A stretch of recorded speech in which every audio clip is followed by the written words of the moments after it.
Thank you. Agenda item 1, apologies, opening announcements. I have apologies from 3 members, from Councillor Scott Armstrong, from Councillors Kevin Savage and from Councillor Sorcha McGowan. Are there any other apologies from the floor at this point, members?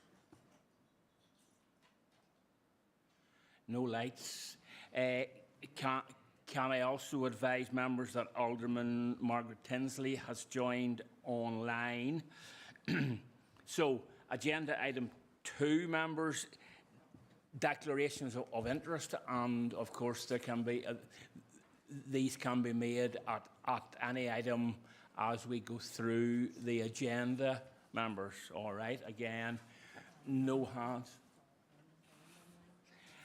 Okay. And we're also joined by Councillor Alan Mulholland online at this point. So, agenda item 3 is a presentation from Southern Regional College, and we're going to hear about the Employ Me programme, and it's over to Tracy Rice to lead off. Thank you, Tracy.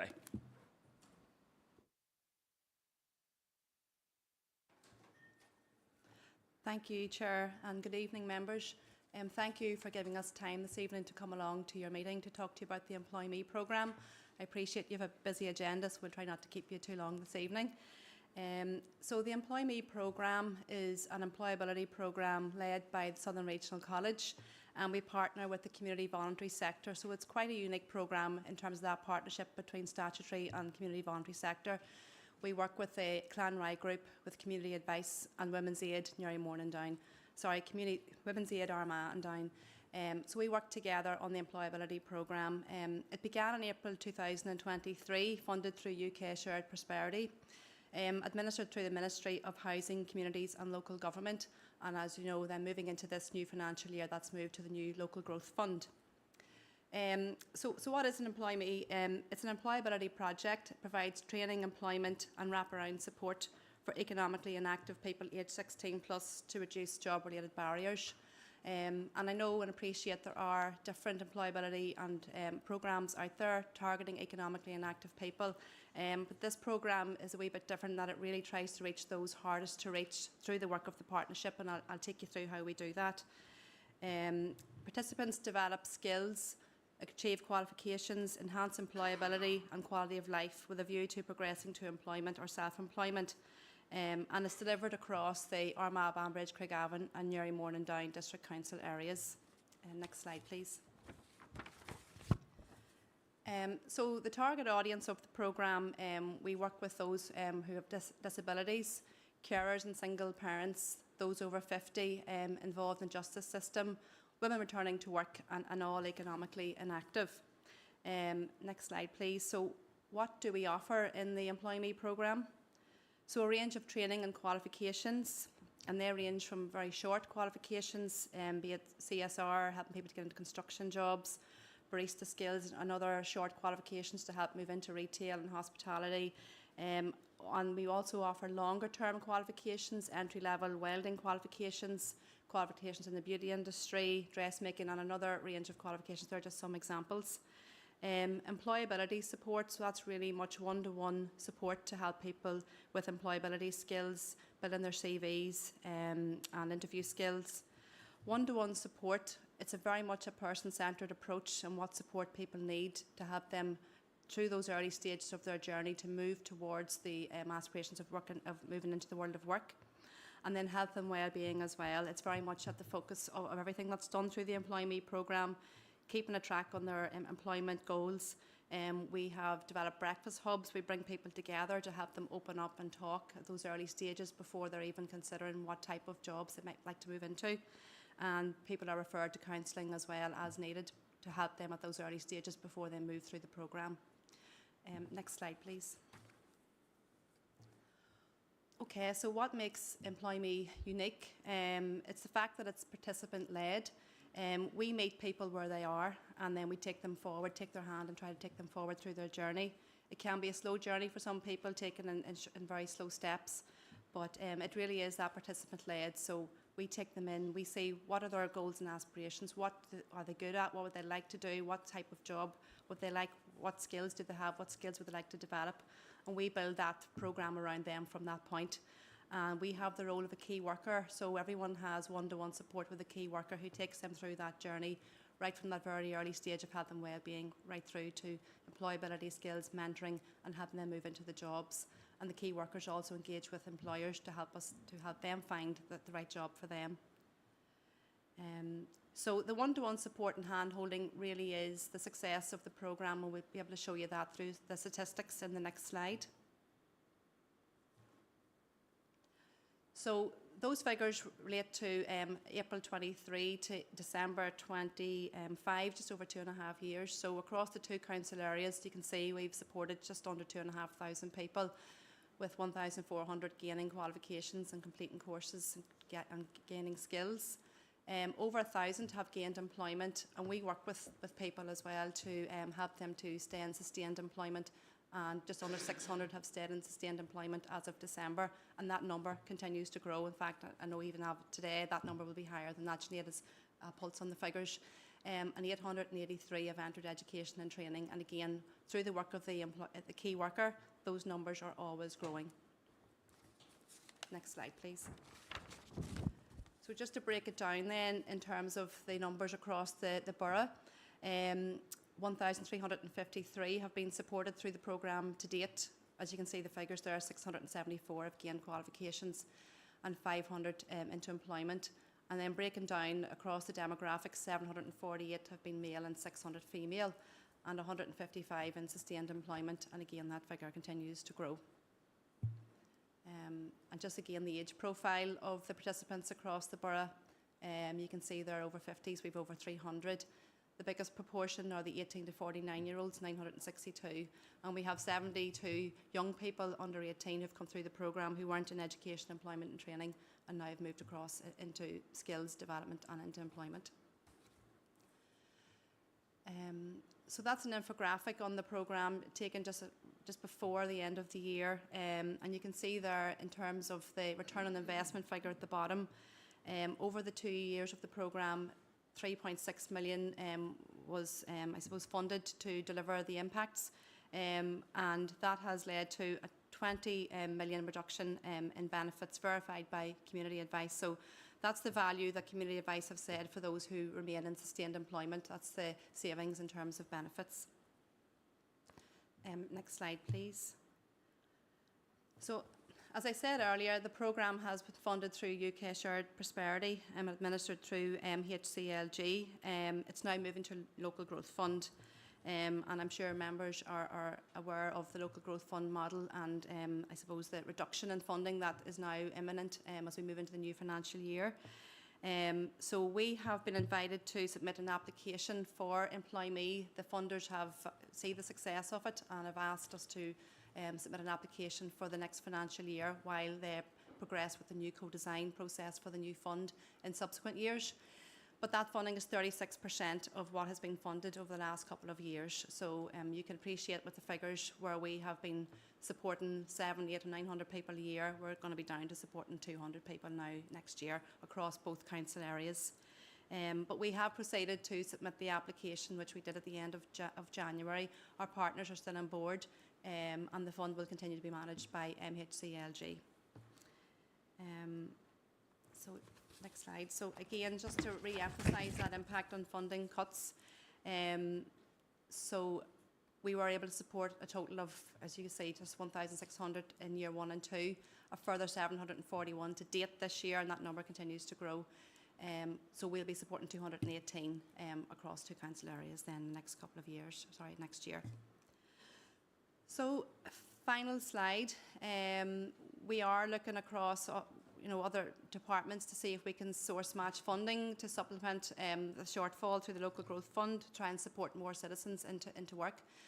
I said this programme has been a great success in terms of its partnership across the college and the community voluntary sector, being able to use all of our strengths and resources to really reach those hardest to reach and bring them through the journey to move into employment. We are committed, would like to help more citizens across the borough. And just thank you for letting us come along this evening. We wanted just to keep you up to date on the programme, where we're at and what's going to be happening in the future. And if we do get word of any additional funding, we will let members know, but that's where we currently sit at the moment. So thank you for your time. I'm happy to take any questions.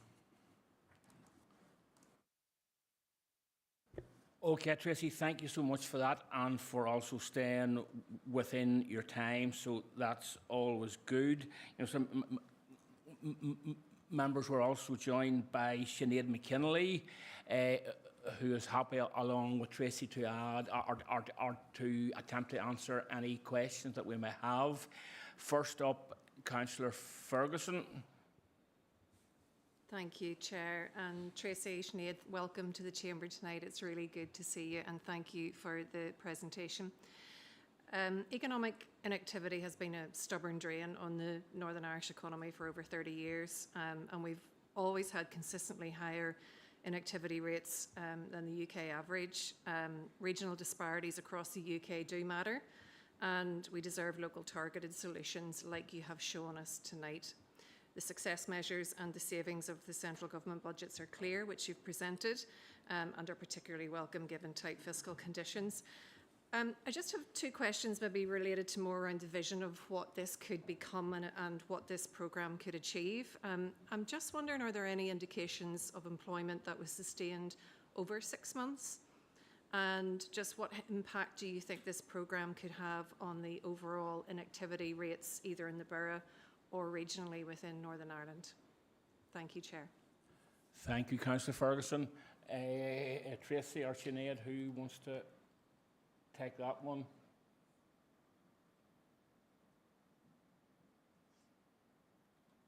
Okay, Tracy. Thank you, Chair.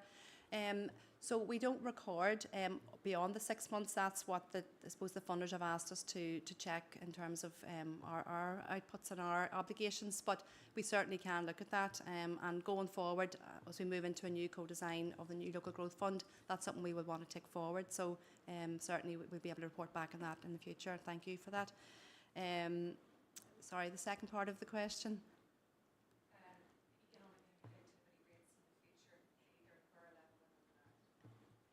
Yes, and I suppose, and you rightly say, we're all committed to driving that number down. I think the holistic approach to this programme, that unique partnership of the statutory with community voluntary, and drawing on all of our strengths and focusing on the health and well-being at the initial stage of the programme before we move into the employability and the skills, I think has been a winning formula. So we certainly think this is a model that could be rolled out across Northern Ireland. We've proven it to work in our two council areas, and we have submitted that to the funders. So hopefully it's something that can be picked up and rolled out across other council areas. Okay, Tracy, thank you. Councillor John or Councillor Ferguson, are you happy with that? Okay, thank you. Next up, we have Councillor O'Hanlon. Thomas. Thank you, Chair, and thank you, ladies, for coming along tonight. Look, I suppose, Chair, whilst it's not directly linked to this, I'm Chair of the Appleby Trust in Armagh, and I'm fully aware of the funding impact that the current UK Shared Prosperity Fund is having on the community and voluntary sector, and you know, from even from an organisation such as yourselves, as a large organisation, being able to support and continue that work.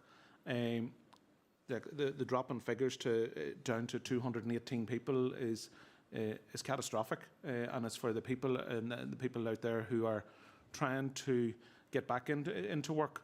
And I know Councillor Ferguson talked about economic inactivity, but it's much more than that. This is more about people who have disabilities, people who have difficulties getting into the workforce up until now, and programmes like this have been excellent.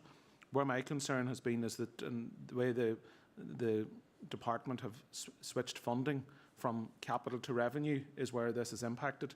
And Chair, I would, if with your permission, propose that we write to the Ministry or the Minister for Housing, Communities and Local Government in London, and again our own Finance and Economy Ministers here, to plead with them to support the sectors across Northern Ireland.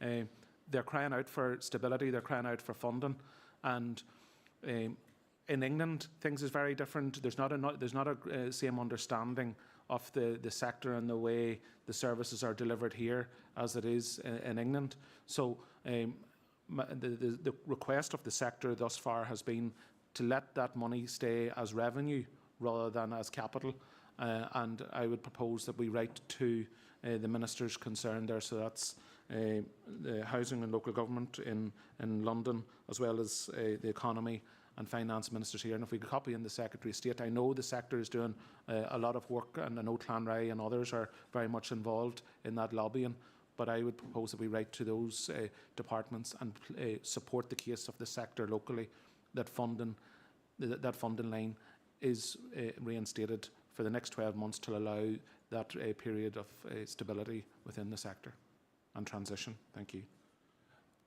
Okay, Councillor O'Hanlon, thank you for that. Going to bring in either Tracy or Sinead to answer this substantive point and then deal with the motion. Thank you, Chair. Thank you, Councillor O'Hanlon. I totally agree, and we have been working very closely with Clanray and NICFA on that lobbying piece. We were with the Minister of Finance last week in Belfast as well. So your point is well made in terms of that breakdown of that funding to capital and revenue, and we've asked for that to be reversed at the very least.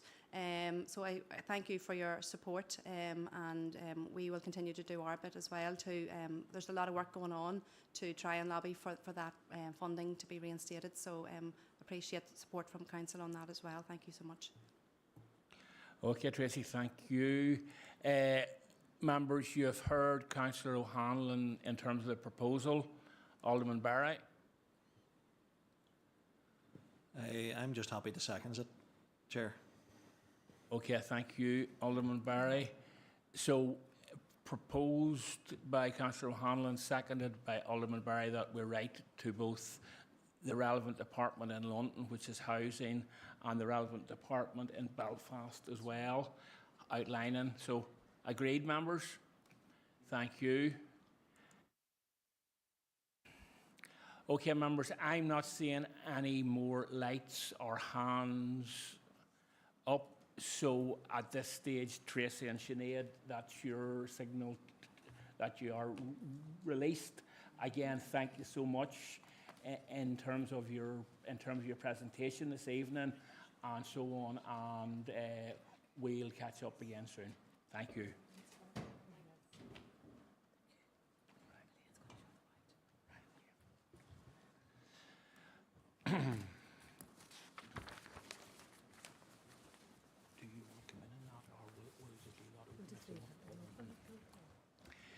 Okay, members, the next several items are for information. Item 4.1, the consultation on the small business rate relief options. I'm taking it that the reports have been read. Are there any questions or queries or comments that members would have on 4.1 at the moment? Councillor O'Hanlon.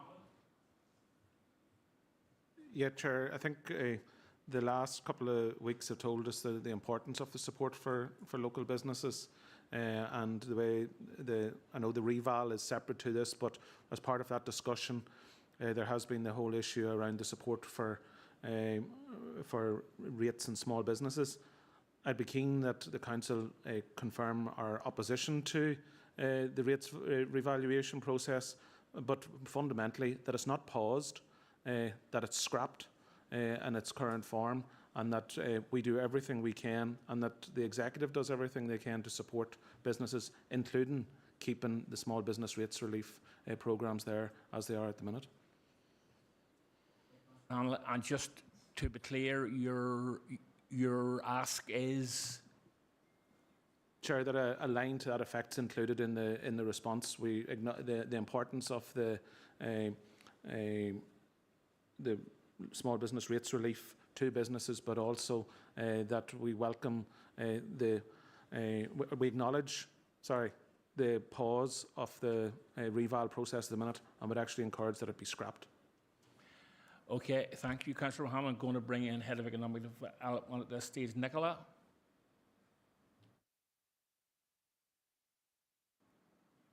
Thank you, Chair, and good evening, members. Thanks for your questions and comments, Councillor O'Hanlon. This response was indeed to the small business rate relief, and there was a time frame on it, but we've said, look, we can go back and add more to it. So very happy to add in a line that acknowledges the relief, I suppose, based, that the hospitality businesses are feeling, and we're so glad and thankful that there has been that pause in the reval situation. And I suppose that we hope that, the plight of small businesses is always at the forefront of the department as well. Councillor O'Hanlon, are you content and relaxed with that? Yeah, okay. Next up, we have Councillor Joy Ferguson. Thank you, Chair. And really thank you to the officers for submitting this, and I agree with Councillor O'Hanlon's comments on that. Our high streets are in trouble. We have vacant properties, businesses closing nearly on a weekly basis, and it seems that the tax burden is so high that we're just witnessing an economic shift in our regional economy, and our small businesses need this rates relief. So I'm really happy with the consultation and the response, subject to the addition from Councillor O'Hanlon. And also support the post office inclusion in that as well, because given the closure and the announcement of Santander within recent weeks, the role of our post offices in our towns and the cash availability and the regenerative potential of that is extremely important. So thank you for submitting that consultation. Thank you, Chair. Okay, thank you, Councillor Ferguson. Your point's very well made. I didn't detect a question. No, yeah, okay. Alderman Barry, you're next. Thank you, Chair, and thanks to Nicola and her team for this submission. I'm happy to support it, and also Councillor O'Hanlon's contribution as well in relation to that, because we all know, as Councillor Ferguson has said, that small businesses are vital. They're the lifeblood of our town centres, and as one who works with small businesses and trying to get units rented, I find many times, in fact on every occasion, the one stumbling block that is there is not maybe the rent that's being charged, but it's the actual amount of rates that is on that particular unit. And it really can be a barrier for an entrepreneur or someone just to start a business or not. And that's the fine line that's there. And I think it's very important that we can do anything and everything in our power to ensure that we help small businesses that are currently there, but also those who would love to reach out and start a business, because there are many of those people. Just today, I had been in contact with Sarah Jane and your good self in relation to someone who's looking to start up a business in a rural town, and she was looking to know what help and support's out there, and already your team have corresponded with her and give her valuable help. So we as a council are working very well in trying to encourage people and help them, but the bottom line is, when they look at what's this going to cost me on a monthly basis, the rates can be a real barrier. But I fully support what has been said and what has been agreed. Thank you. Okay, thank you, Alderman Barry. And again, points well made. Didn't detect a question, but the comments are noted. Okay, members, I don't see any other lights, hands up on 4.1. Moving on to 4.2, the business support update, and I'm going to give both Sarah Jane MacDonald and Elaine Cullen 5 minutes just to highlight some of the things within this report. I think it is an excellent report. It shows the level and the degree and the breadth of activity that Council are involved in across the whole business support piece. So, Sarah Jane.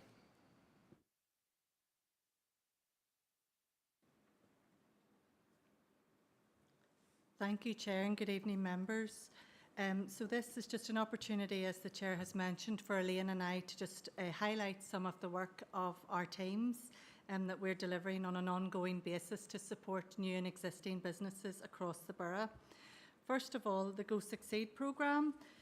Between November 2023, since its launch, to September 2025, the Go Succeed programme has helped over 1,600 businesses to start, grow and scale, and also supported 619 new and existing businesses to grow nationwide, which is very positive to see. In addition to that, Council, as part of the Go Succeed programme, has awarded 115 letters of offer of grant assistance to local businesses, totalling over 258,000 in grant funding, which in itself then generated over 600,000 of investment in the local economy. So it's a really important programme that we continue to deliver that provides one-to-one mentoring and support exactly as the business needs at the time they need it. The Spark It Female Entrepreneurship Programme was delivered successfully, supporting 25 local female entrepreneurs as part of our commitment to advancing female-led enterprise. This programme was fully funded by Council, and recently a celebration event took place to celebrate the success of the programme.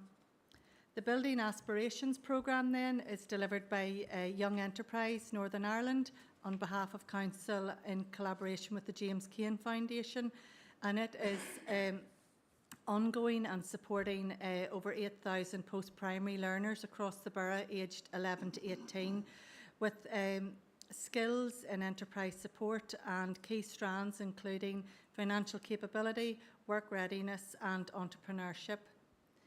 Then, if I just may highlight Global Enterprise Week, which took place in November, which seems a long time ago. It was an opportunity for us to work with our local enterprise partners, and throughout that week we had 8 events across the borough covering a wide range of topics, and those events were attended by 245 participants. The DERA Rural Business Development Grant Scheme then, if I move on to that, it's a highly popular programme across the borough, and in 25-26 members will recall that the maximum grant increased from £5,000 to £7,500, and that programme is funded by DERA and administered by Council. So we had in the last call 208 applications, and we have issued 168 letters of offer. The value of those letters of offer exceeds over 800,000, which will generate, alongside the match funding from the businesses, over 1.8 million investment in the local rural economy, which is really important to this area. And finally, just before I pass to Elaine, I just would like to highlight some of the work that we have ongoing as part of the Food Heartland. We have a range of excellent initiatives and workshops and events that have taken place over recent months and continue. Even this morning we had one of the first aid courses, which is very much being requested by local businesses who want to receive training so that they can be fully resourced to deal with first aid in their businesses. And we have a wide range of other work going on as part of the Food Heartland as well. The ABC Labour Market Partnership then, there have been a wide range of initiatives delivered through the partnership, including we have 6 live programmes at the minute, and we are supporting 283 local people into employment through those programmes. We have also had a wide range of events, including job fairs in Armagh, Portadown and Banbridge, which promoted jobs to 481 attendees. We had a large conference in November, which was themed around Educate, Empower, Employ, which was attended by 150 participants. And just last week then, in partnership with Southern Regional College, the Labour Market Partnership supported over 1,100 local attendees to connect with local employers offering apprentice opportunities. And if I just may highlight 2 final events, that we're working towards. We have a job fair then in Lurgan coming up on Tuesday the 24th of February, and on Tuesday the 10th of March we have an Agri-Food Careers Job Fair, which is a collaboration between the LMP and the Food Heartland. It'll take place in the City Hotel in Armagh, and already we have 246 pupils from 7 local post-primary schools signed up and registered to attend that event, and we have over 20 local employers and support organisations onboarded as well. So I'll just pass to Elaine now, if that's okay. Yes, Sergeant, thank you so much for that. Elaine, yeah. Thank you, Chair. Members, if I can just briefly touch on some other key initiatives that we are rolling out, specifically targeting the high street and the local retailers across all our towns and villages. Firstly, the ABC Enterprise Grant Fund. We are particularly delighted that this new grant fund that we have developed with council-owned funding has been really successful.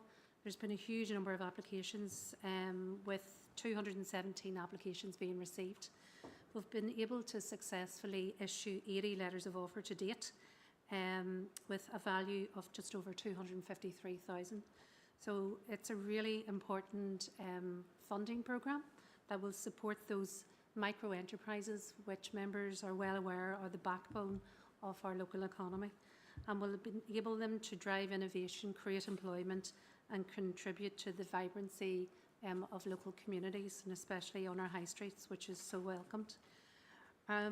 Moving on then to the Shop ABC gift card. As members know, this was successfully launched last July, with 180 businesses signing up from local towns and villages. So we have been particularly delighted also with the success of this. And really the focus of the gift card is to try and ensure that local money stays within the local economy. So to date, the spend has reached just over £5,000. So £5,000 worth of gift cards have been successfully bought, with just over 3,000 being spent in the run-up to Christmas. So officers will now continue to promote the Shop ABC gift card in this financial year, and we will focus on driving sales, increasing awareness, and showcasing a day in the life in our town centres to the businesses that accept the gift card. So we will be specifically looking at key dates in the diary in terms of Mother's Day, Father's Day, Easter, birthdays, those types of sort of key events where people will spend money in our local towns.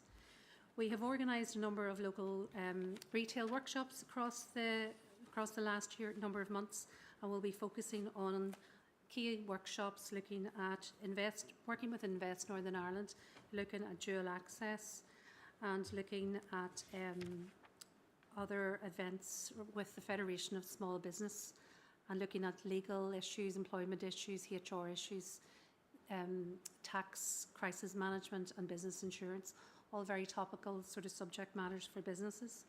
The other key event or key area of work that I wanted to highlight to members this evening is focusing on our hospitality sector, and it's going to be Restaurant Week, which is due to be launched at the end of this week, and will be 10 days starting on the 27th of February and ending on Saturday the 7th of March, which will focus on promoting our local restaurants, eateries, and overall general hospitality sector. So the aim of this initiative is to celebrate and encourage collaboration between our local chefs and our artisan producers in helping to support the Food Heartland initiative. So throughout the week, members of the public can expect to receive lots of information on exclusive menus, highlighting the best of our local cuisine and ingredients, showcasing collaboration between chefs and our Food Heartland producers. So really these events are trying to drive footfall, create new customers for our local towns. Thank you, Chair. Okay, Elaine, thank you for that, and indeed to both yourself and to Sarah Jane. I thought it was important, members, that we did take a few minutes to basically hear them in terms of, as I said earlier, the breadth and the expanse of work within the economic development piece that this council does. So that being said, members have 4 speakers. First of all, Councillor O'Hanlon. Chair, just to declare an interest, as referenced earlier, Chairman of the Appleby Trust in the Deliver programmes as part of the Labour Market Partnership, so just to declare an interest. Thank you. Thank you, Councillor O'Hanlon. Next up is Councillor Kyle Savage. Thank you, Chair, for letting me in there. Yeah, just to congratulate the team in delivering this wide range of programmes, which is sometimes not recognised in the wider world that we live in, the wider council area that we live in, and especially delivering it with a small team of officers as well, and you are to be congratulated on that, and credit to you. And specifically about the rural business grant and the difference that has made to small businesses within the rural community. It has been a godsend for them, and it will be continued growth for them going forward, and indeed the wide range of activities there too. And but again, thanks for all you do.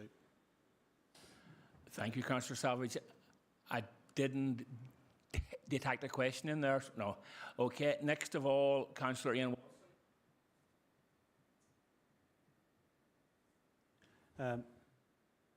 Thank you, Chair. Just to congratulate the team on their that a very extensive report that you gave tonight, and all the support is vital for our economy, for our local businesses, for employment and investment within the borough. So it's all welcome, and it's right across the board, from our rural areas to our urban settings for all our businesses. So it's quite wide ranging and vast in the support. I'll probably echo what Councillor Savage said. A lot of this good work goes unnoticed and unsung and unappreciated. You know, I think as elected reps we get bits of kickings at times about the council, but there is good work going on, and probably we don't promote that and shout about that enough within the borough. So thanks again. Thank you. Thank you, Councillor Wilson. Next up, Alderman Greenfield.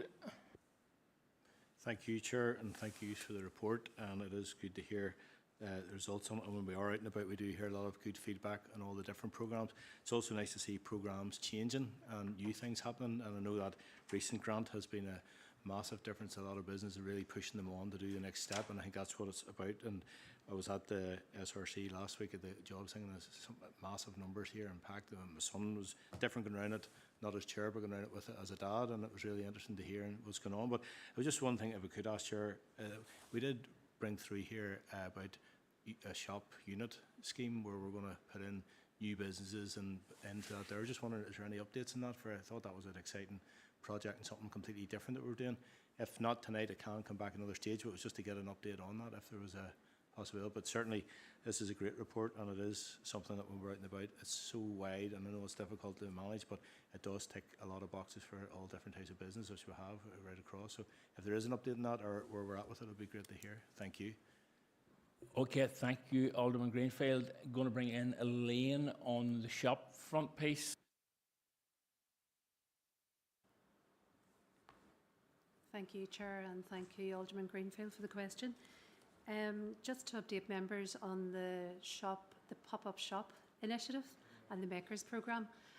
Just to let members know, there's a lot of good work happening in the background. We're liaising very closely with our enterprise partners and with our local chambers of commerce and business groups in the local town centres, and the programme is moving in the background. So we will have further information at next month's meeting, if that's okay with members, and we'll have a more detailed update then. Thank you, Elaine. Alderman Greenfield, very briefly. Thank you, Chair, and thank you, Elaine, for that, and looking forward to hearing it next month. Will it be after that potential people that want to take this up will find out about it then, or just because I know we had talked about it here and some people haven't mentioned it? I was just wondering, it'll be after this next report we'll be able to signpost or direct, is it?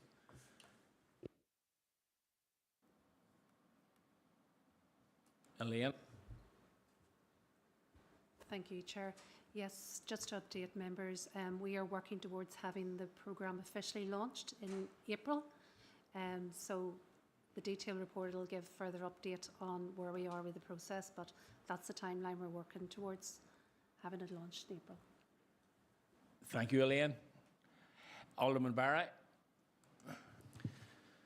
Thank you, Chair, and could I also commend Sarah Jane, Elaine and her teams, their teams for highlighting all the work here tonight. I think it's vitally important that not just ourselves receive an update. It's been very helpful, it's been very useful, because so many times we can be the ones sitting down here challenging and asking questions, but it's good to see it in black and white, and the various initiatives, which are all very good and very positive. And I've said it before, this particular department, as a member, I have always been very supportive, because on every occasion I would raise something of a query in relation to a constituent or a business startup or business advice, I know they're going to respond, and they're going to respond promptly.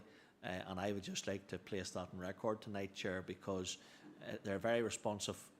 They obviously love their jobs and love what they do, and that then shines forth, because then the praise comes to us from the people on the ground who are in business or trying to start up business. So I think so many times we can grumble down here, but I think it's important that we give that praise too. In relation to the restaurant week, I think that's brilliant, very, very positive, because we know the hospitality sector is under immense pressure. But I think this will really help, and this should be really interesting. I'd just maybe like to ask the question in relation to the 19 local restaurants, in relation to sort of urban stroke rural. Is there a spread there? I imagine there will be, but I'm just asking that as a rural councillor, just to ensure that the food outlets there are having their shot at the cake, a slice of the cake. And last but not least, as I say, everything that's here is absolutely brilliant. I'd just like a wee update in relation to the shopfront enhancement schemes, because it always is a very positive take-up, and is always very positive out there with the Tier 1 and Tier 2 towns and the smaller areas. And I'm just wondering, is there at some stage a plan or a proposal to open that up again? Obviously in the better weather, not in this weather, but I know businesses have always really benefited from that, and I've really found that a positive step. It helps in a small way, but the positivity that comes with it is absolutely brilliant. So thank you very much, and keep up your good work. Okay, Alderman Barry, thank you. And there was 2 questions or themes in there. So, Elaine.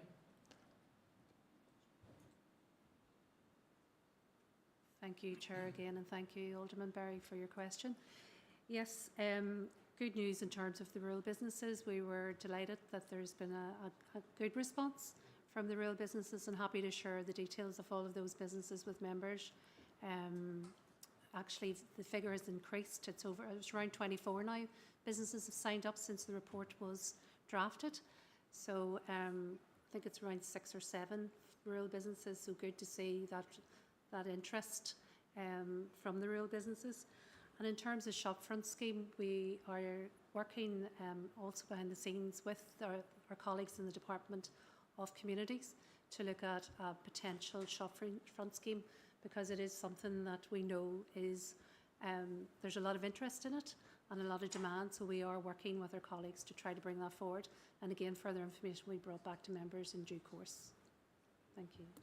Okay, thank you, Elaine. Alderman Barry, are you content and relaxed about that? All right. Councillor Ferguson, you're up now. Thank you, Chair. And just briefly, yes, I'd like to sort of support all the comments that have been made tonight. I mean, I've said in this chamber before that the economic development team, small but mighty, the outcomes that they deliver we see on the ground, and this extensive suite of programmes and support. We need to be reminded of that as well sometimes, to see it all on the one page and make sure that that's targeted towards those who need that support. And really like Restaurant Week as well. That's a new addition, shows you how agile we are, that we're looking at those businesses that are under pressure, and that we've responded to that for hospitality. So just well done to the team, and thank you for all that you do. Okay, thank you, Councillor Ferguson. And members, I think that was a very, very useful, very, very worthwhile exercise. And Elaine and Sarah Jane, thank you. All right. Agenda item 5, members, Head of Tourism, Arts and Culture report. First of all, we have, no, sorry, apologies. I missed 4.3, the Mid-South West. Members, if there's any questions, ask now or we'll move on. Not seeing any lights. Excuse me. Agenda item 5 then, 5.1 is a decision item. the Northern Ireland Hotels Federation, and I'm going to bring in Brian. Thank you, Chair, and good evening, members. So we've been approached by the Northern Ireland Hotel Federation, who are obviously one of the key bodies for sport and hospitality in Northern Ireland, and they've made a request, and the process for this is to take it through committee. So you'll see the request before members. So it's to host. They are hosting one of their most prestigious awards in the Armagh City Hotel, which is based around the Receptionist of the Year. That event will take place in May 26. And in the detail of the report, you will see the outlined what they are proposing that would be the sponsorship agreement in effect for this. So the decision before members is to approve the Northern Ireland Hotels Federation request for council sponsorship of the Receptionist Awards to be held at the Armagh City Hotel on 13th of May at a cost of £1,650 plus VAT. And then again, the nominations after that. So nominate the Chair and Deputy Chair of Economic Development, as well as the Lord Mayor or their nominee, and then to be supported by council officers. So that's the decision before members. Thank you. Okay. Thank you, Brian. Number of speakers, Councillor Liam Mackle.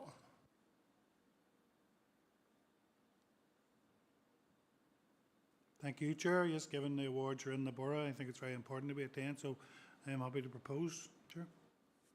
Thank you, Councillor Mackle. Next up, Alderman Barry. Yes, Chair, I'm happy to second it. Thank you, Alderman Barry. And the last speaker that I have at the moment is Alderman Baxter. Thank you, Chair. I was going to second it too, but just to ask Brian, it's maybe in the report, I just haven't read it. So there's three councillors, and then how many officers are going?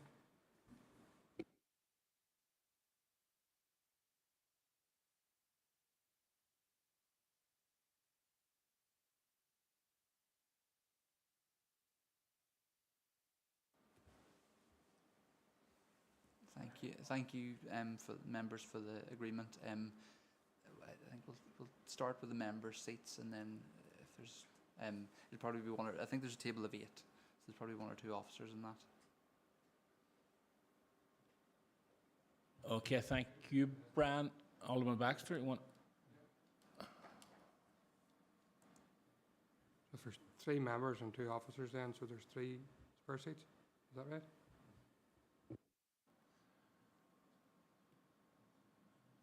Brian?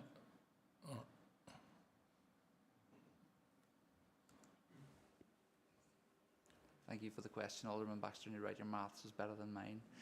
So yes, the suggestion would be the Lord Mayor and nominee and Chair and Vice Chair. And I mean, if there are any other members in committee equally that would like to attend. Thank you. Okay, thank you, Brian. Alderman Baxter, are you content? Yep, no problem. So, members, we've heard proposed by Councillor Mackle, seconded by Alderman Barry. All in agreement? Yep, okay.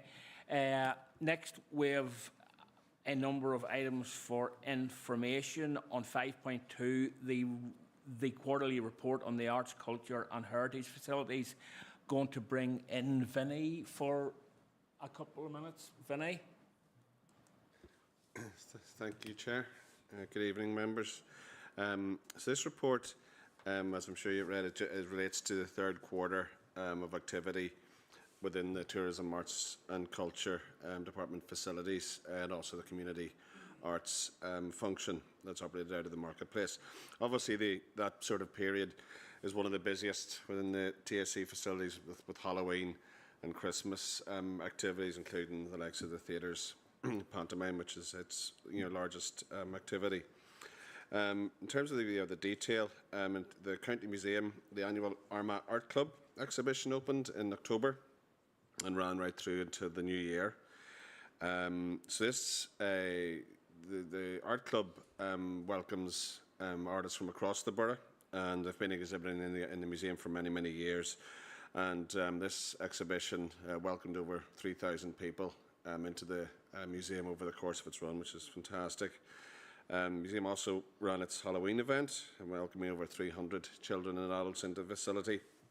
And then, members may recall, that the Going Places Art Fund project, New Faces, New Focus, which is cross departmental work between the Marketplace, F.E. McWilliam and Armagh County Museum, has been taking place, and that will culminate in touring exhibitions later on this year across Armagh to Liverpool and Aberdeenshire. So the museum has been hosting those on a weekly basis with the appointed artists Rosalind Lowry and the mentee artist Maria McStay. The F.E. McWilliam Gallery presented the exhibition 100 Years of British and Irish Art Fermanagh collection.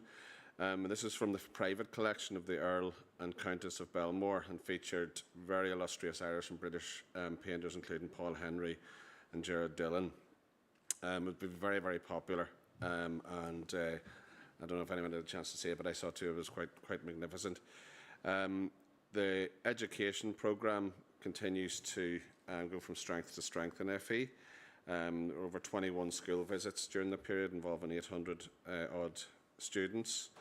The gallery launched Mini Wonders, which is an early years programme looking at innovation in museums, and 8 families were attended sessions for that. So almost 12,500 people visited the venue during the period. And this is during the period where, as you know, the Levelling Up Fund redevelopment project has been ongoing. So that is progressing well, and it's still on course to complete later on this year. In terms of the theatre, we hosted over 80 performances, 32 workshops and 4 exhibitions, and hosted, in terms of numbers of people who actually bought tickets, it was over 25,000, with many thousands more attending the venue. There's a list of the types of performances we had, but obviously one of the big ones was the annual pantomime, which this year was Beauty and the Beast. We hosted 38 performances, which equated to about just under 14,000 people. We're very keen to ensure that the pantomime is open to everyone, so we host relaxed performances. We hold a BSL signed performance and one caption performance as part of the run. Workshop programme continues to be enormously popular. Well over 300 odd people attended 32 workshops during the period, and as I said, we had 4 exhibitions opened during that period. Navan too, obviously with Halloween and Christmas, they're 2 of their major projects every year, and they were both enjoyed by almost capacity audiences. The education team continued to deliver a wide range of programmes for schools, including Apple Harvest, Vikings, Christmas Through the Ages and orienteering, and they pretty much worked to capacity throughout the school terms. Navan's currently, they're lacking some staff members, and that has impacted upon availability of certain programmes and activity within Ancient Grounds Coffee, but the staff are working hard to ensure that there is always something available for people. And that can be, a testament to over almost 11,500 people attended Navan during that period. In the community arts section, which is facility outside from the Marketplace, notwithstanding, I've already alluded to the Going Places, we completed a project in Mahary called Lochshore Lives. We're just waiting on the final sort of edits of that, and we'll let members know whenever there's going to be a screening of the final filming.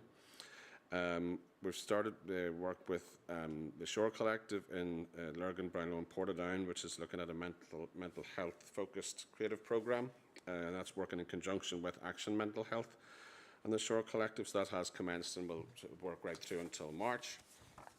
We worked with Armagh Rhymers and with a project that was facilitated in Guildford and Rathfriland. And there were 2 celebration events in December which showcased the participants' work, and there were over 140 people at those events. I attended the one in Rathfriland. It was wonderful. And we've also been working with SRC and the Good Relations Department and Community Development on a number of activities in the area as well.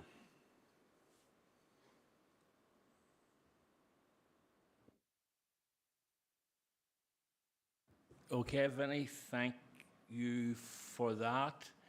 Alderman Greenfield.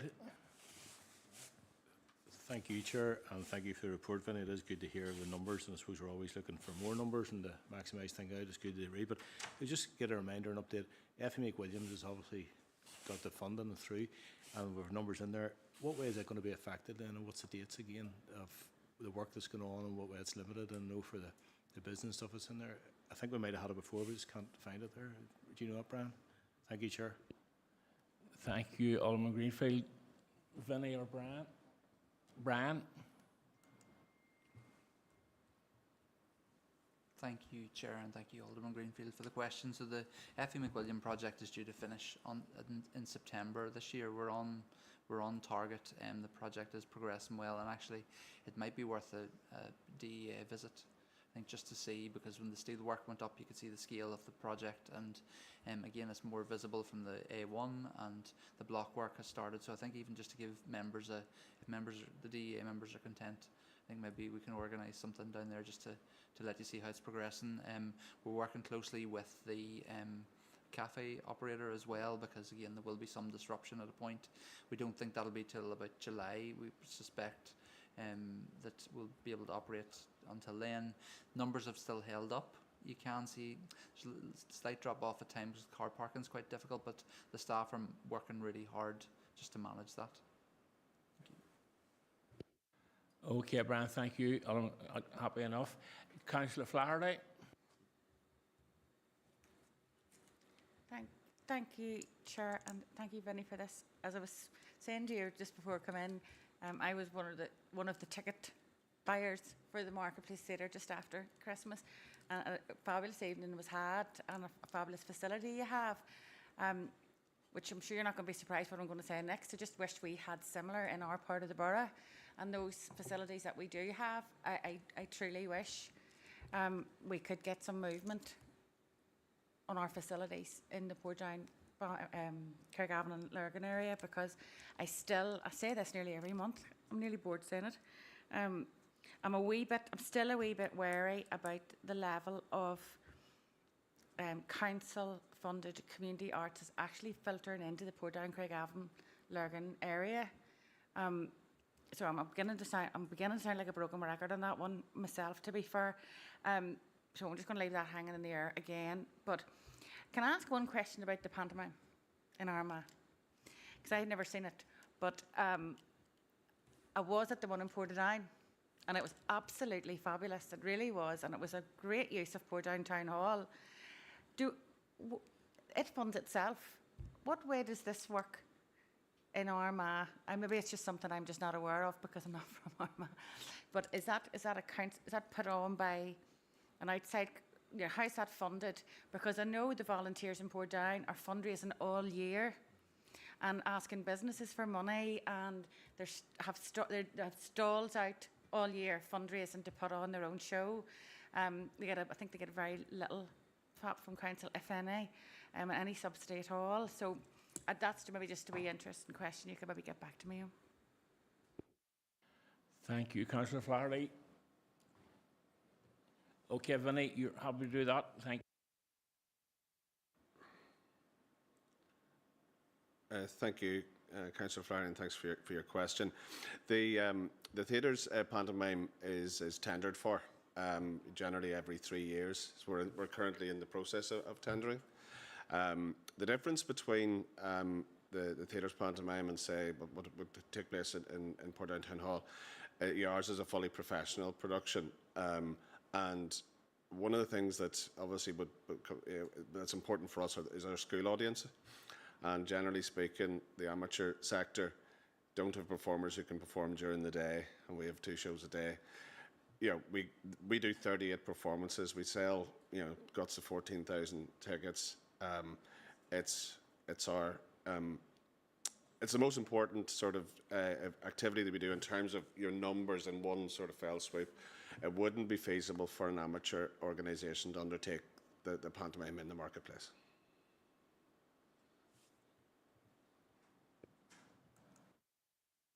Okay, Vinnie, thank you for that. Councillor Flaherty, you have there. Thank you. So no further lights on that one, so thank you for that. And Vinny, you're up again next. UK Town of Culture members, you've read the report. Vinny, come in for a couple of minutes maybe, and we'll see where it goes after that. Thank you, Vinny. Thank you, Chair. And again, good evening, members. So yes, this report relates to a new initiative from the UK Government through the DCMS relating to its first ever UK Town of Culture for 2028. Now, I'm sure members will recall that Council went through the UK City of Culture bid a number of years ago for the 2025 bid. So this is somewhat of an extension on the City of Culture programmes, but it is, markedly different. The DCMS are looking for bids for either the best small, medium and sort of large towns within the UK. One application would be named UK Town of Culture and would receive up to £3 million towards their programme of activities, while two other finalists would each receive £250,000 to deliver some of their proposed programme. The bidding process, the bids would come from a partnership, not specifically from Council. So, and it would be expected that any partnership would include local businesses, industry, civic leaders, cultural bodies, etc. And there would be need to be a strong focus on community collaboration and decision making. The bidding process itself is on 3 stages. First is an expression of interest stage. Now, it sounds as if it would be require a significant amount of work. It would be estimated that it would require a team of officers within Council working for probably 3 to 4 weeks on that alone. If the AI was successful, then shortlisted applicants would be invited to submit a full bid. Now, DCMS would provide a fund of £60,000 towards putting together the bid. There isn't at this stage any information as to what would constitute the full bid, but I think it's reasonable to assume, to suggest that it would be similar in scope to the UK City of Culture bid that Council undertook in 2021. And that was a very significant piece of work involving all levels of Council. I think it's important to note as well that applicants for the City of Culture are always going to be limited by the number of cities. This Town of Culture, it's estimated that there are around about 1,200 areas within England and Wales alone that could, in theory, apply. I'm not suggesting for a moment that they all would, but it does mean that there is likely there will be a significant number of applications to the programme. The UK City of Culture bid in 21 was hugely beneficial for the borough, and it has framed a lot of what we have been doing for the last number of years. However, it's officers' opinion at this juncture that it may be best to build towards a bid if and when the UK Town of Culture is proposed for the next round, and it's probably not deemed viable at this stage, and we would consider future rounds. Okay, Vinny, thank you for that. Councillor Ferguson. Thank you, Chair, and thank you, Vinny, for bringing that report. Look, I probably want to note my disappointment that we are not considering an entry to the UK City Town of Culture. Although it's a different scheme from the City of Culture bid, there have been a number of assumptions in the report and the requirements and expectations of this bid process when we don't really know exactly what those expectations are. But I do understand the capacity concerns that staff have raised on this. The alternative approach to what's proposed in this paper is to build on the experience of City of Culture and what we've done, and to take learnings from that, translate them into a more efficient approach towards a new submission.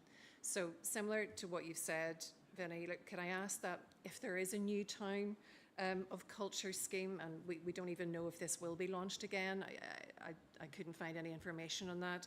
But if there is one, that the council prepares a plan that we can be in a position to submit an application for one of our towns across the borough so that they can benefit from this process and the community benefit that you've outlined. We know the legacy of the UK City of Culture, and it has brought such positive benefit to this borough. And I would like us to be in a position, if this scheme was launched again, that we could submit something to support one of our local towns. Thank you, Chair. Okay, thank you, Councillor. Thank you, Councillor Ferguson, for that. Points well made and well noted. Alderman Greenfield. Thank you, Chair. Yeah, it's along the same sort of lines. I would have probably thought we were in a fairly good place to bid on this from the UK City Culture bid, because I know there wasn't an awful lot of work there. I know it was a few years ago, probably a lot of it's passed then. But I was just wondering, would that not put us at an advantage that we've done that before compared to other areas? Or would that not be the thought on it? Just wondering, is that anybody can answer that or not? Or is it a completely different scenario? I'm trying to think, because I know we did talk at the time about the learning and the wonderful things that came out of it, and there was pulling a lot of stuff together the last time, and it was a massive bid. But I was just wondering, is none of that able to transfer across to us? Thank you, Alderman Greenfield. Brian? Thank you, Alderman Greenfield. I think that's a difficult question, and I think, as Councillor Ferguson suggests, there's still a lot of unknowns, as we found probably with the UK City of Culture bid. But and there was a lot of learns, and I would again contend that I think there was a good legacy from it, and has shaped future programmes. It's helped us, I think, with the levelling up bid. If you take that for one example with F.E. McWilliam,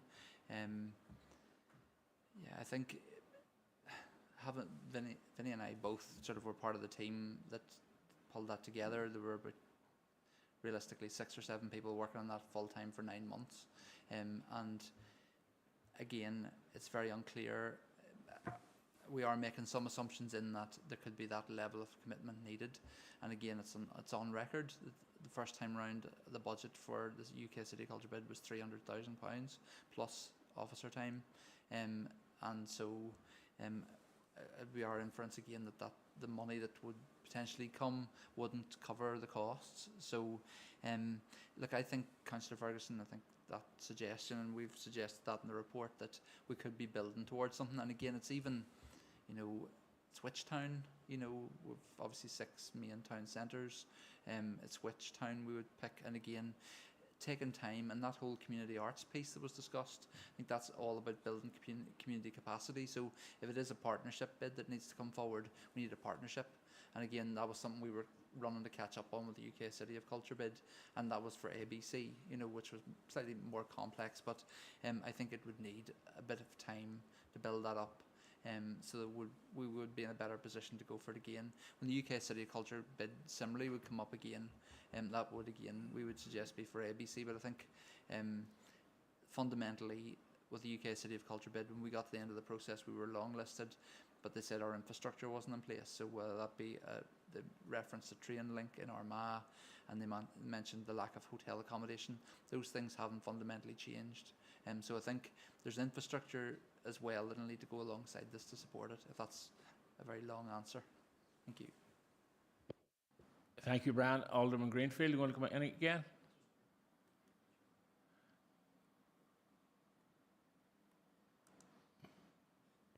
Yeah, and I suppose, Brian, thanks for your answer. That was sort of what I was really getting at. There's a lot of work goes on, but we were found out the last time of things that held us back from it. We were just trying to learn from that.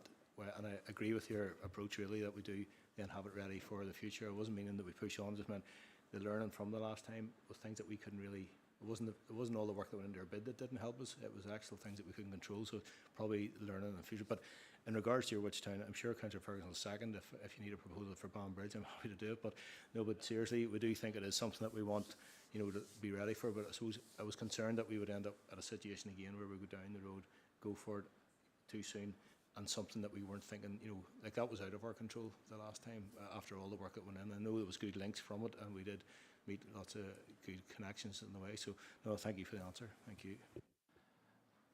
Thank you, Alderman Greenfield, for that. I'm not sure whether Brian wants to go back in on that or not. Or No. Councillor Mackle, please. Thank you, Chair. No, I think the approach of wait and see how this one pans out and maybe consider a bid for the next one, but it's interesting there's two Banbridge councillors who are keen to run one. Obviously, it would be Lurgan that would be the town that would go forward. So.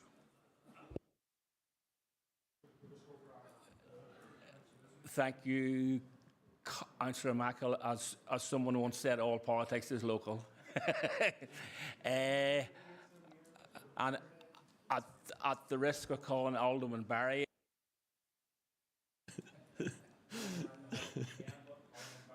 Okay, thank you, Chair. I'm going to put a spanner in the works. I do get to a certain extent where you're coming from. However, I think it's pretty poor that the second largest council or the largest council out of Belfast isn't submitting a town. I think we should get ourselves motivated here. I think we're the ones that can control the budget. I know you're talking here about £60,000, but we have spent quite a lot of time, effort and money in Banbridge, for example. A town that is exceptional and a town that is probably the best in outside Tandragee, the best the best in Northern Ireland, because no matter where you travel, Banbridge is thriving. And given the work and commitment with this council and its officers at the economic department and tourism and maintenance and everything has done, I think we should get to a stage where we're the ones that we decide how much we spend of a budget in relation to that. But I think my own personal view is I think we're missing this here. I think we should be going for it and getting on with the job of submitting a town. My choice would be Banbridge, but of course I'm not from that DAA. But I'm just thinking, because of the recent investment that we have made in Banbridge and because of the thriving town that it is, given the location of it, given the uniqueness of it, I'm saying that we should maybe seriously consider this before we would think wait till the next time, because there may never be a next time. And given our position within Northern Ireland being the second largest council, I think it would look pretty poor on us if we're not submitting a town. My own personal view. thank you, Alderman Barry, for some very magnanimous comments regarding Banbridge. Before I bring officers in, I have a couple more speakers. Councillor Kyle Savage. Thank you, Chair. I would tend to agree with Alderman Barry in this. You know, the opportunity has arisen here now, so I think we need to grasp it and go forward with it. And yes, Banbridge is unique. The money that has been spent on it, and that, because I'm just looking at the figures here. Would that be the different population sizes there? So would that mean Armagh is a town, not a city, under this category? But I'd be happy to see Banbridge going forward for this, because I think it is quite unique. So it is. Thank you, Councillor Savage. And Councillor Ferguson. Thank you, Chair. And I'm just sort of listening and trying to round up comments in that, Vinnie, the report that was brought tonight, we did mention that there was a number of assumptions and unknowns in this report. Firstly, I'm wondering, can we get further information on this as to exactly the requirements that are being asked for a submission? Because we can't make a decision if we don't know exactly what we're getting ourselves in for. Now, I am conscious timelines are really tight on this. I think it is the end of March, but I would really support a bid that would go in, because we don't actually know if this will be launched again in 2 years' time, because there'll be a change of government between now and then, and it may not run again. And this is an opportunity, and we should be a council that takes opportunity to support our local towns. And I would also propose that Banbridge is included in this. So I think we need to maybe take a step back and think about what we could do in this space rather than what we can't do. And I would propose that we do submit an application for Banbridge based on the comments here tonight. And I'm interested to hear what other colleagues feel in that space. Thank you, Councillor Ferguson. I have two more members who wish to speak, and I'm going to call them now, and then we'll bring officers back in. Councillor Ian Wilson. Thank you, Chair. Just to echo the warm and glowing words of Councillor Barry about Banbridge, I think we're going to award him honorary citizenship for his Magnanimous, for his support. yeah. For his citizenship of Banbridge and his support. Yes, I wholly agree that we're maybe missing an opportunity, but the costs are eye-watering, and our bid would have to be watertight and make sure that, you know, we're in it to win it. So it's a very difficult decision, and I know, and as I say, Banbridge is sitting there in a prime location. The amount of money is invested in it. It's a thriving town within the borough, a lot of local businesses and everything else. So, you know, I think if we're considering that, I think Banbridge, in my eyes, probably I'm biased, but will be top of the list. So I think it's just something we maybe need to look at with costings wise. But thanks for letting me in, Chair. Thank you, Councillor Wilson. Alderman Baxter, you're up. Thank you, Chair. And probably just echoing the comments of Councillor Wilson there. Look, you want to be in it to win it, I think. And when we look at the City of Culture bid, there was a lot of time and effort, and a serious amount of time and effort into that, and we didn't win. So we think to come a month before, you know, we're February here, it has to be ratified at the end of February. So work couldn't start at 3 days after the call-in period, start of March. It has to be by the end of March. At a time when, you know, council, although it was not council's fault, are getting blamed for pothole pandemic and all the other stuff. If it goes out into the press that we're at the last minute on a whim entering a competition to spend £300,000 potentially in the space of a few weeks to try and put an application together, I think it would be, look, to put a brutal term, it would be a half-assed application, because I don't think officers, although officers can come in and maybe speak for themselves, I'm not sure if they would have the time and the resources to put a credible application in at this time. And yeah, look, some of the groundwork's probably already done from before, but jeepers, that's a lot of work. That's a lot of work to do and a lot of commitment to try and do something just to squeeze it into the last minute, just to try and maybe get a headline or two out of the paper. I don't think it's wise or prudent to do it at this time, but certainly for the future, absolutely. And put Banbridge top of the list, no issue with that at all. I think Banbridge is probably prime for it, but I just don't think at this time it's probably practical. Okay, thank you, Alderman Baxter. Members, I have two more lights on. First of all, Councillor O'Hanlon.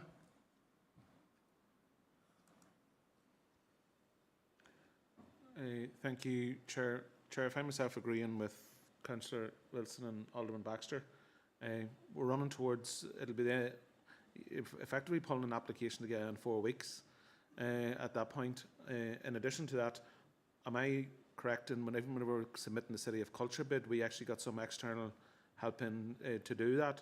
So you're into procurement exercises and all that sort of stuff. I'm from the stock that if you're going to do something, you do it right. And I wouldn't want to be committing to do an application that we weren't putting 100% into it. I'm not saying our officers wouldn't put 100% into it. I just think at this stage, I think we're maybe better picking up the lessons that we learned out of the City of Culture bid. Though the irony is, whenever we went to go the City of Culture bid, there was people in this chamber said that it couldn't just be the City of Armagh, it had to be the City of Armagh, City, Banbridge and the entire of Craigavon, which was probably a reason why we didn't get the bid across the line in the first place. So if Banbridge is going, I want the line drawn that includes Katie as well. Thank you, Councillor O'Hanlon. The last speaker before we wind this up, Councillor Mackle. Thank you, Chair. Yes, no, Alderman Baxter made most of my points from. I mean, we take this decision tonight, goes to full council 23rd of February. You have the call-in period, running into St Patrick's weeks with all the officers in the department busy with all of that.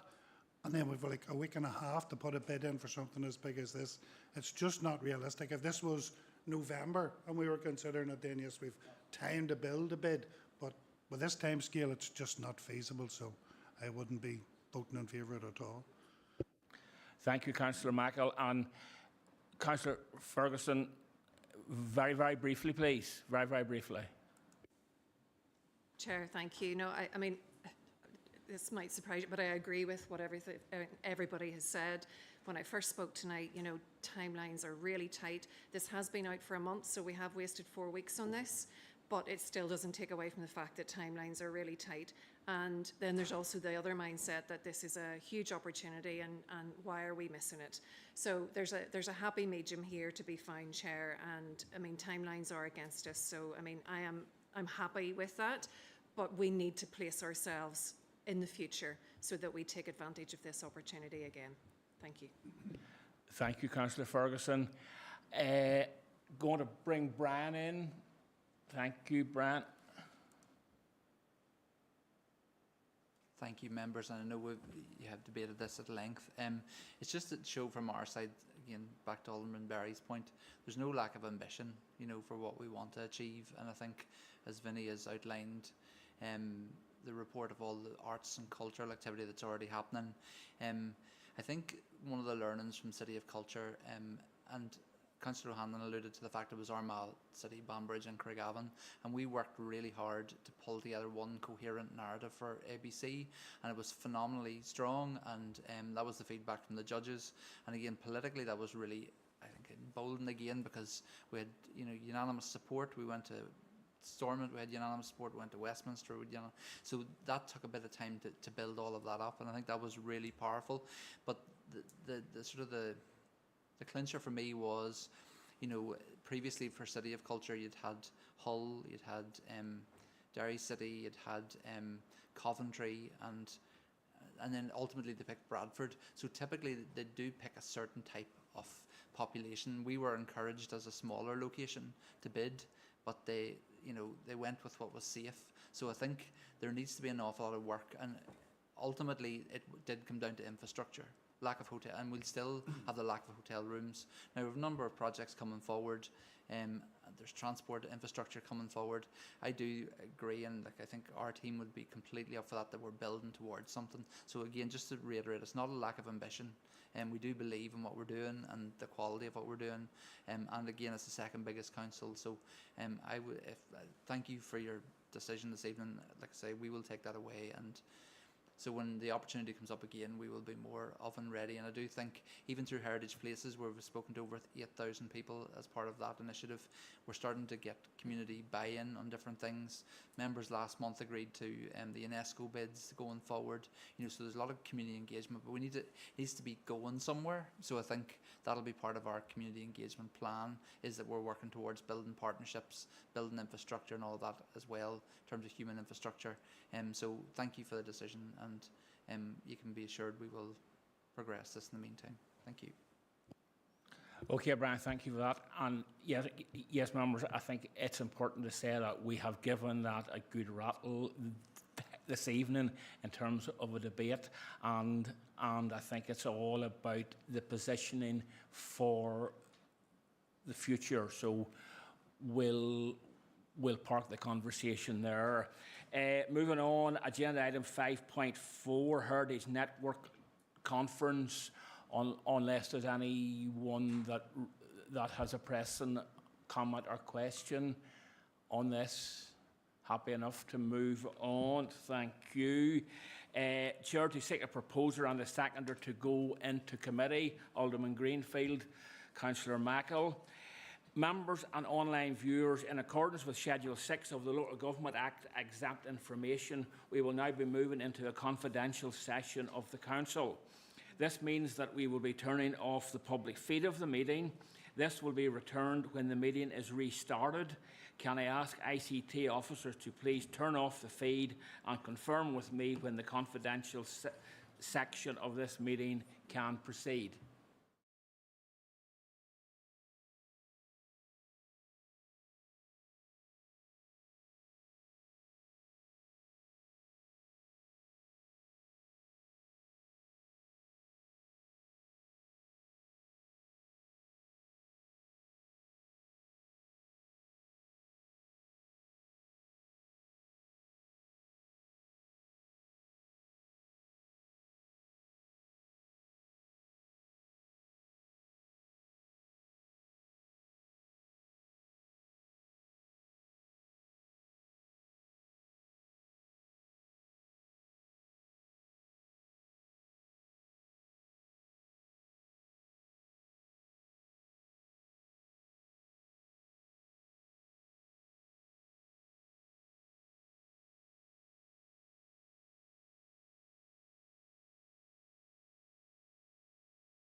Thank you.